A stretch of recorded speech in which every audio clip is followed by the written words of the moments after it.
So when it comes to strength training, the single most important factor that will determine the speed of your progress and the satisfaction and fulfillment you get from progressing and becoming stronger is the method of progression that you choose. Most people are familiar with the term progressive overload, but most people just tend to say, just do more than you did on your last session, bro. And I also told you that in the calisthenics guide video, but right now I am here to tell you that there is actually a more professional way to go about that, and that will make sure that you really progress long term and you don't plateau often. And if you do plateau, you know exactly what you have to do to break that plateau. So in this video I will give you a few methods for progressing in calisthenics with one particular exercise. So for example, if you do weighted calisthenics, I will give you 7 methods that you can progress with weighted pull-up, weighted dip. And if you do not train weighted calisthenics, in this video you will gain knowledge how to just get stronger in one particular exercise. So for example, it might be like front lever tuck pull-ups. So this type of progression within one exercise is called intra-exercise progression. In the next video I will actually tell you and give you a few methods how you can bridge the gap between one progression and the next progression if you train calisthenics. I decided to split this topic into 2 videos because it would just be really long and most people would probably click off at like 50% of the video. But if you do stick around on this video until the end, I guarantee you that you will know exactly how to progress within your calisthenics journey. So the first method, the most obvious one, is linear progression. I think you spelled that linear progression? Yeah, probably.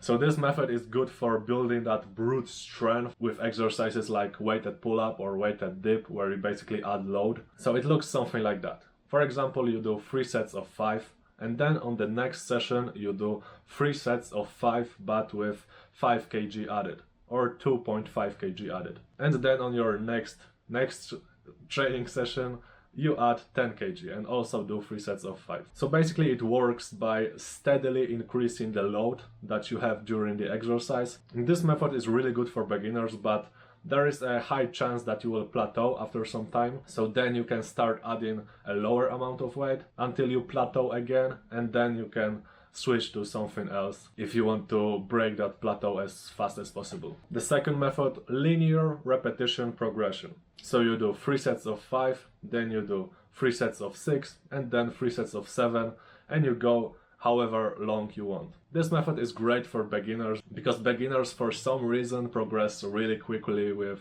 repetitions. But again, you may face a plateau after some time with that method. And if you will want to break that plateau, the next method would be perfect for you. Third method, repetition addition. So this method basically focuses on increasing at least 1 rep in total compared to your last training session. So for example, if you did 3 sets of 5, but the exercise is really difficult and on the next session you're not able to do 3 sets of 6, then you just do 6 in the first set and then 5, 5 in the other 2 sets. You really should be able to just squeeze out that first rep more, you know, and then just complete the other 2 sets with the same number of repetitions as you did previously. If you feel strong but you're not able to increase amount of reps in the first 2 sets, you can just increase the amount of reps in the first set and then add another set of that lower number that you did on your previous session. And this will just guarantee that maximal return on investment from your workout. Fourth method, last set to failure. I really like this method since on every single training you can just go all out, which I love doing.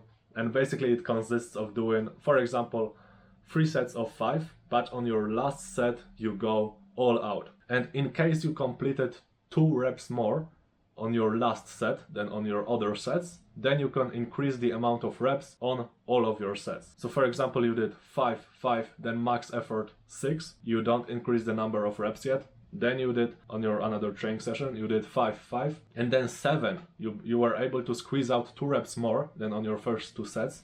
So you increase the amount of reps by 1. And then after a few days on your next session, you basically do 6, 6, and then also max effort you may get 6 or 7 or maybe 8. So in that case you would increase the numbers of repetitions again. You get the idea. And in case you're feeling like really fucking strong and the progress is good, you may be able to get 3 reps above your previous sets. And in that case, just straight away increase the number of reps by 2 on your every set. Fifth method Fifth method is additional sets. So you basically do, for example, 3 sets of 5, then on your next session you do 4 sets of 5 and then 6 sets of 5, and you progress like that. Obviously you can't keep increasing your sets infinitely, unfortunately. So I would say 5 sets or 6 sets is like total maximum. You don't really want to do more than 6 sets because it would be just difficult for your body to recover. And this method is really good for building that volume, extra volume, so it would be good for hypertrophy. If getting bigger is your big goal, then this method is really something you should get interested with. Sixth method, I really love this one because this method just forces your body to progress even if you faced a complete plateau. It is called rest pause method, and how it works, you basically do a certain amount of reps and then you rest for like 10 or 20 seconds and you do 1 rep more. So you technically did 1 rep more than on your main set, but you have that really short pause there. And then you can gradually keep lowering that pause until it's shorter and shorter, and then it will be gone. So for example, you're working on a really difficult exercise, maybe pull-ups are difficult for you and you just plateaued with them. So let's say you stopped progressing after 3 sets of 4 pull-ups. You just can't do 5 pull-ups in 1 set. It is like impossible for you. So in that case you would do 4 reps, then go off the bar and rest for like 20 seconds and then complete that 5th rep and then repeat that 2 more times. And then on your next training session you do the same exact thing, but maybe this time you were able to lower that rest to 10 seconds. And then on your another training session you may be able to eliminate that rest completely and do 3 sets of 5 reps. You get the idea. It is really good method again for breaking through plateaus.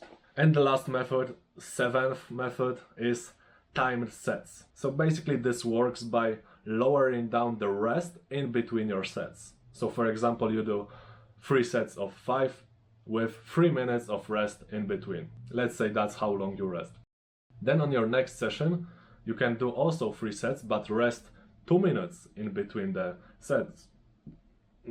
And then on your next session, you would do also 3 sets of 5, but only 1 minute in between the sets. I wouldn't really recommend going lower than 1 minute. After you hit 1 minute, rest on between every single set, then you can just increase the amount of reps and start again from 3 minutes, or add additional load and start again from 3 minutes. This method works great for increasing your work capacity, which means just being able to do more exercise and recover from more exercise on one training session. Work capacity is often neglected by guys training calisthenics and powerlifting and other strength sports. It also works more for your endurance and hypertrophy rather than for your pure brute strength. So if these are your goals, even if these are not really your goals, it would be really beneficial if you added this method at least for some time, you know? So right now you should get an idea of how a progression method works. There are pretty much infinite ways to progressively overload. Your job is just creating a measurable system out of these ways. So you can either implement one of these methods I mentioned in this video, or you can just create your